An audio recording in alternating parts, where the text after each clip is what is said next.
본 왓싸 프로젝트는 대전외고 동문들이 모아주신 성원으로 진행되는 프로젝트입니다. 재학생 진로 탐색에 도움이 될 수 있도록 현실적인 대학 학과 정보를 전달하는 과정을 통해 선배와 후배가 서로 소통하며 도움을 주고받는 기회를 제공하는 것이 본 왓싸 프로젝트의 목표입니다. 왓싸 프로젝트가 대전 외고인의 끈끈함을 느낄 수 있는 계기가 되었으면 합니다. 그리고 부탁드릴 것이 있습니다. 본 왓싸 프로젝트가 도움이 되었다면 여러분의 후배들도 함께 할 수 있도록 SNS와 카페에 후기와 소감을 적극적으로 많이 남겨주세요. 시간과 돈이 아니라 후배들이 전해주는 보람과 뿌듯함이 선배들을 움직이게 합니다. 그럼 지금부터 강연을 시작하도록 하겠습니다. 네, 안녕하세요. 저는 대전외고 생기부 살리기 프로젝트 왓썹에서 사회학과 전공 소개를 맡게 된 20기 일본어과 박지은입니다. 저에게 있어서 대전외고에서 보낸 3년은 좋은 선생님과 친구들을 만나 정말 제 인생에 있어서 바꾸고 싶지 않은 그런 시간들이었습니다.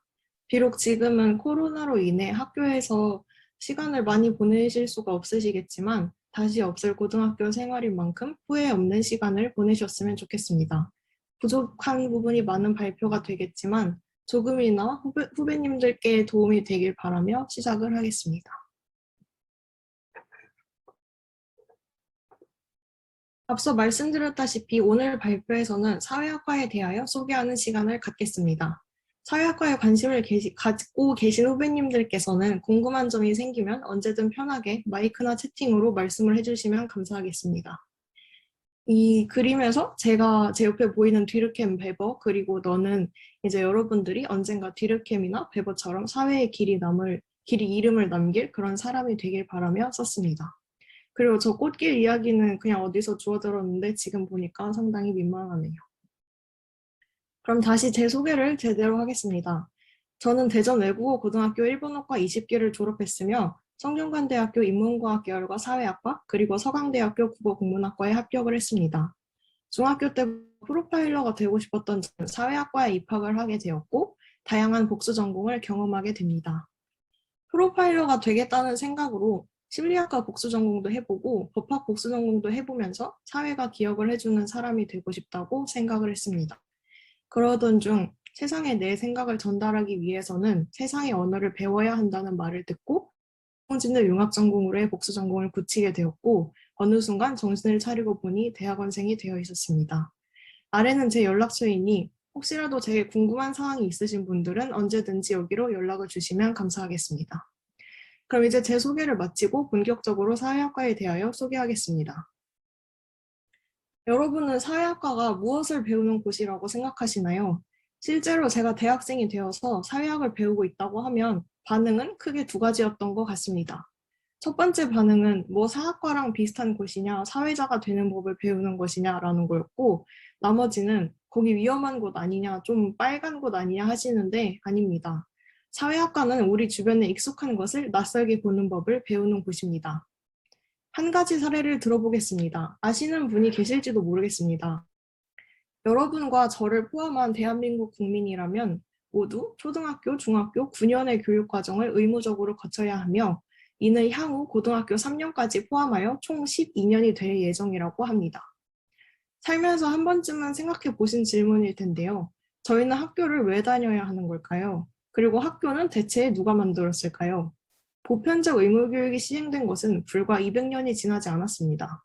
과거에는 체계적 교육기관의 수가 부족하고 농경사회에서 가족 구성원이 교육을 받느라 일을 하지 못하면 가계 경제에 심각한 손실이었으므로 교육은 선택받은 소수만 누릴 수 있는 혜택이었습니다. 그러나 19세기 이후 전 세계적으로 국가 주도의 공교육 제도가 확산이 되는데 이는 대부분 18세기에 고안된 프로이센의 교육 시스템에서 비롯되었습니다. 19세기 초 나폴레옹과의 전쟁에서 패한 프로이센은 당시 후진국에서 유럽 열강의 반열에 오르고 싶었습니다. 그러기 위해서는 군사력과 경제력의 핵심인 물불 가리지 않고 전쟁터로 달려가는 군인들과 공장에서 쉬지 않고 물건을 만들어내는 육체 노동자들이 필요했습니다.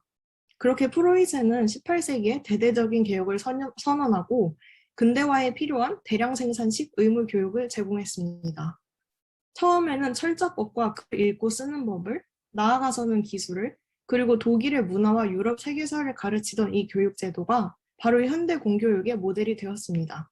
이후 역사가 증명하듯 이러한 교육제도는 프로이센을 강대국인 독일 제국으로 재탄생시키는데 결정적인 기여를 했습니다. 그렇게 이 제도는 대부분의 근대 국가에 받아들여졌고 한국에서도 일제강점기를 거치면서 자리 잡게 됩니다. 평민에게 교육은 물론 문자를 사용하는 것도 허락하지 않았던 당시 상황에서 보면 보편 교육이 시행됐다는 점은 나름 의의가 있겠지만 중요한 것은 교육 내용에는 귀족들에게만 실시했던 인문고전이 빠져 있었다는 점입니다. 즉 학생들이 충실하고 쓸만한 노동자가 되기에는 충분한 교육일지 몰라도 스스로 지식의 영역을 넓혀가는 자율적인 존재가 되기에는 부족했습니다. 따라서 지금 여러분이 받고 있는 교육도 외고는 조금 다를 수도 있겠지만 어떠한 면에서는 훌륭한 노동자를 길러내려는 기득권의 계획이라는 거죠. 상당히 좀 위험한 발언일 수도 있지만 어쨌든 그렇기 때문에 나는 조금 다르게 살고 싶다. 더 내 자신이 주인공의 인생을 살고 싶다면 인문학을 공부하면서 내가 누군지 이해하고 스스로의 길을 정립해 나가면 좋겠습니다. 사회학은 이렇게 당연하고 익숙한 것에 왜라는 질문을 던지고 그것이 무슨 이유로 어떠한 구조로 이루어져서 누구에게 이익을 주고 또 피해를 주는지 분석하는 학문입니다. 좀 더 공식적으로 소개해 보겠습니다. 사회학은 인간 개개인의 삶에 영향을 미치는 사회, 그리고 사회적 존재로서의 인간의 사회적 행위와 사회적 구조, 변동에 대해서 연구하는 학문입니다. 모든 인간의 행위는 사회적 맥락에서 이루어진다고 가정하며 따라서 사회적 상황과 맥락이 인간의 행위에 미치는 영향력에 깊은 관심을 가집니다. 이러한 사회적 상황과 맥락은 비단 인간의 행위뿐만이 아니라 사회 집단, 조직, 국가의 행위에도 영향을 미칩니다. 사회학자들은 이러한 인간과 사회에 대한 가정을 바탕으로 다양한 이론과 방법론을 발전시켜 왔으며 경제학, 정치학, 심리학, 사회복지학, 교육학, 경영학 등 인접 학문 분야에 큰 영향력을 미쳐왔습니다. 아래는 관심 있으신 분들이 사회학에 대하여 입문하시기 좋은 서적들입니다. 간단하게 책들을 소개하자면 첫 번째 책은 사회학 개념들을 파악하여 기본적 지식을 쌓고 심화적으로 확장하는 데 도움이 되는 책으로 제가 저희 과에서 제일 존경하는 교수님께서 번역을 하신 책입니다. 두 번째 책은 앤서니 기든즈라는 현대사회학의 세계적인 사회학자께서 쓰신 그런 책으로 최근의 지구적 변화와 사회학에서의 새로운 변화들까지 소개하고 있습니다. 마지막 책도 저희 학교 교수님께서 쓰신 책인데 법조문과 판례를 보면서 되게 이해가 안 될 때가 많으실 텐데요. 그럴 때 이제 인권에 대한 개인의 심리를 다루는 책이라고 할 수 있겠습니다. 이 밖에도 사회학과 관련된 좋은 서적들이 많으니 한번 찾아보시고 읽어보시는 것을 추천드립니다. 그럼 이제 사회학과에서는 무엇을 배우는지 저희 학교를 기준으로 주요 전공 과목을 몇 개만 소개하겠습니다. 제일 첫 번째로 사회학 이론은 사회적 실체라는 것을 이해하기 위한 과목입니다. 사회적 실제에 대한 그런 관점은 되게 다양한 이론적 관점을 배우게 되는데 사회학이 근대 사회에 대한 학문이라는 점에서 여러 이론이 근대성을 어떻게 바라보는지에 대해 배웁니다. 근대 사회학에서 시작해서 현대 사회학까지 이어지는 사회학의 문제의식과 이론적 견해, 관점을 배우는 사회학 전공의 기반이 되는 과목입니다. 종교사회학은 오늘날 세계에서 종교의 의미와 역할이 무엇인지 이해할 수 있는 과목입니다. 개인과 사회의 형성에 있어서 종교가 갖는 연관성을 사회학적 관점을 통해 탐구합니다. 종교의 신앙이나 종교적 활동의 탐구에만 한정되지 않고 관련된 여러 이론적 관점을 체계적으로 이해할 수 있습니다. 사회에서의 종교 및 종교 현상을 신앙뿐만 아니라 여러 측면에서 이해할 수 있는 과목입니다. 산업사회학은 산업혁명 이후에 발생한 산업구조와 노동환경의 통시적 변화를 이해하는 과목입니다. 특히 4차 산업혁명이라고 불리는 현대사회의 사회 변화를 이해하기 위한 과목입니다. 자본주의적 산업사회에 대한 여러 쟁점들을 이해하고 탐구하고 비판적인 시각을 얻기 위한 과목이라고 보시면 되겠습니다. 다음으로 일탈과 범죄는 사회에서 벌어지는 다양한 일탈이나 범죄 현상을 사회학적 관점으로 이해하는 과목입니다. 다양한 범죄학 이론을 비판적으로 이해하고 탐구하여 범죄 현상에 대한 이슈를 검토하고 그 대안을 제시하는 활동을 하게 됩니다. 일탈과 범죄라는 특수한 행위를 통해서 사회에 대한 이해를 할 수 있는 과목입니다. 다음으로 인공지능과 인권은 AI와 인권의 관계성에 대해서 이해를 하고 탐구하는 과목입니다. AI가 인권의 영역에 미칠 수 있는 긍정적이고 부정적인 영향들과 AI에 대한 접근 방법, 그리고 잠재력을 배우게 됩니다. 또한 AI 자체에 대해서도 공부를 하게 되면서 AI의 오남용이나 편견의 가능성, 윤리적이거나 사회적 이슈 등을 이해하고 이 기술이 어떻게 사회에서 적절하게 발전할 수 있을지 직접 탐구를 해보는 과목입니다. 마지막으로 건강 불평등의 사회학은 건강에 영향을 미치는 다양한 사회적 요인을 이해하고 이에 대해 탐구하는 과목입니다.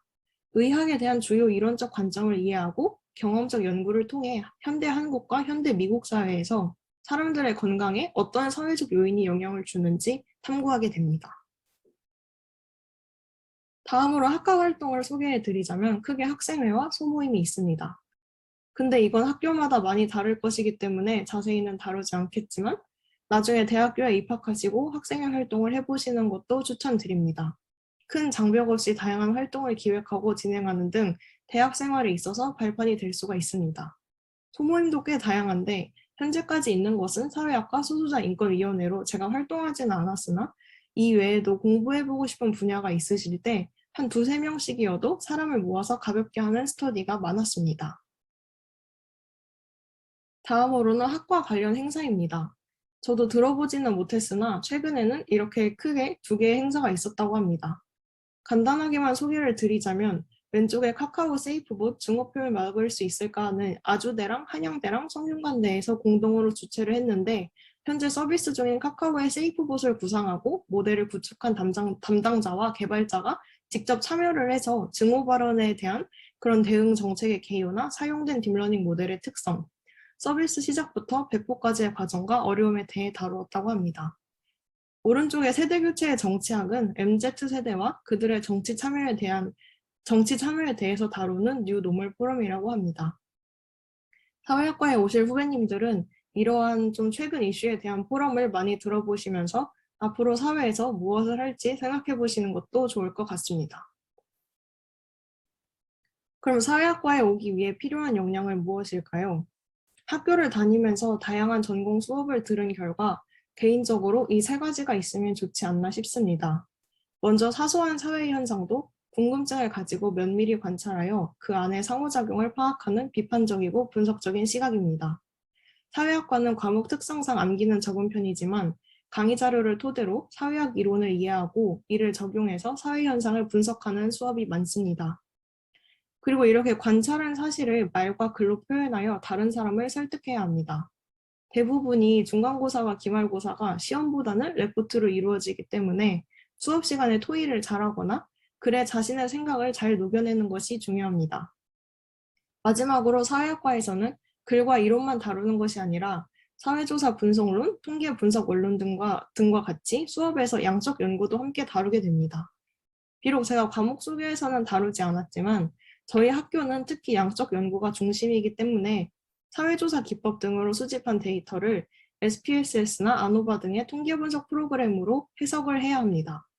프로그램 자체는 입학하시고 나서 배우시면 되기 때문에 크게 신경 쓰시지 않으셔도 되지만 얻은 데이터에서 변수 간의 상관관계를 찾아낸다거나 하는 그런 인사이트 도출 능력이 있으면 좋을 것 같습니다. 마지막으로 사회학과 진로에 대하여 알아보겠습니다. 사회학과는 다양한 분야로 진출할 수 있는 전공입니다. 연도에 따라 조금씩 차이는 있지만 2019년 기준 사기업의 절반가량이 진출하며 그 다음으로 많은 비율은 대학원으로 진출하고 공기업과 공공기관이 상대적으로 적은 비율을 차지합니다. 가장 많이 진출하는 사기업의 경우에는 LG전자, 삼성물산, KT, 롯데홈쇼핑, 농협 등 그런 회사에서 마케팅이나 영업관리, 물류총괄팀, 해외영업팀, 회계법인 등으로 진출을 했습니다. 사회학적 전문성을 살린 리서치 앤 리서치의 진출도 확인을 할 수가 있었으며 뉴시스나 SBS 등의 언론계로의 진출 또한 확인할 수 있습니다. 대학원의 경우에는 일반 대학원과 법학전문대학원 즉 로스쿨로의 진학도 확인할 수가 있었습니다. 성균관대학교 사회학과는 외국 박사학위를 취득한 졸업생의 비율이 전국 어느 대학과 비교하더라도 좀 높은 편이고 좀 교수와 연구원을 배출하는 경우가 많다고 합니다. 여기까지 사회학과에 대하여 말씀을 드렸는데 제가 말이 좀 빠른 편이기도 하고, 내용이 어땠는지 모르겠어서 좀 사회학과에 대한 감이 잡히셨을지 모르겠습니다. 표면적인 취직은 방금 설명드린 것과 비슷하다 하고, 뭐 인공지능이다, 메타버스다 하면서 최근에 급격하게 기술이 발전하고 있는 현 시점에서 저희는 무엇을 할 수가 있을까요?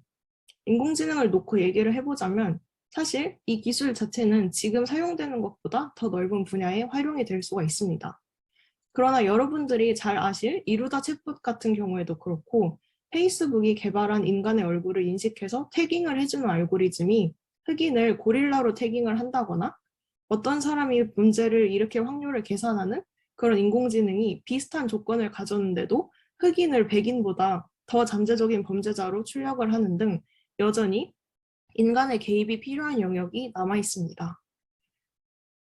제 개인적인 의견이긴 하지만 뛰어난 기술 자체로는 무언가를 할 수가 없습니다. 누군가는 그것을 인류에 도움이 되도록 어느 분야에 어떻게 활용을 할지 생각을 해야 합니다. 그리고 기술을 이용하는 인간들이 거부감 없이 그것을 받아들일 수 있도록 그 방법에 대해서 연구를 해야 합니다. 예를 들어서 밑에 보이시는 XAI라는 것은 설명 가능한 인공지능이라는 것인데 그동안의 인공지능은 블랙박스의 영역이었던 알고리즘이 있는데 해당 영역에 대해서 해석을 하는 것입니다. 그렇게 해서 그 인공지능의 결과가 나온 이유를 인간에게 최대한 알아듣기 쉽게 설명하고자 하는 영역인데 최근에 관심이 높아지고 있는 분야라고 생각하시면 되겠습니다. 그 밖에도 UX AI라는 게 있는데 저 UX가 유저 익스피리언스라는 건데 이제 어떤 상품에 대해서 사용자의 경험과 인공지능이라는 분야를 접목하는 것으로 어떻게 인공지능 또는 다른 기술도 마찬가지겠지만 그런 기술들을 활용을 해서 어떻게 사용자가 더 좋은 사용자 경험을 얻을지 그런 상품을 개발하는 것을 연구하는 분야입니다. 저도 아직 1기 대학원생이라서 아는 것은 별로 없지만 앞서 말씀드렸던 것처럼 기술의 올바른 활용처와 바람직한 발전 방향을 제안하는 사람이 되고자 합니다. 그래서 이런 식으로 네이버 지식인의 전문의 답변 기반으로 정신진단을 해주는 모델을 만들어서 사람들이 자신의 심리 상태를 보다 쉽게 진단을 하게 도와주거나 이미지와 텍스트를 기반으로 스팀에 있는 게임을 추천해주는 그런 모델을 통해서 편리한 게임 추천을 제공하려 해보기도 했습니다. 지금 여기 오신 분들이 몇 학년이신지는 모르겠지만 하고 싶으신 일이 뚜렷하게 있는 분도 계실 거고 아직은 뭐가 뭔지 모르겠는 그런 분들도 계실 것 같습니다. 그리고 사실 저도 제가 뭐가 될지 아직 잘 모르겠고 주변에도 아직 완벽하게 진로를 결정하지 못한 친구도 굉장히 많습니다. 다만 저는 그냥 삶이 유한한 만큼 어떻게 살아야 후회가 덜한 삶을 살지 고민을 해보고 지금 당장은 좀 눈앞이 어두워도 언젠가는 다들 원하시는 삶을 사셨으면 좋겠습니다. 마지막은 좀 많이 오글거리지만 제가 고등학교 때 수능 공부를 하면서 아주 좋아했던 말입니다. 그러면 다들 건승하시길 빌겠습니다.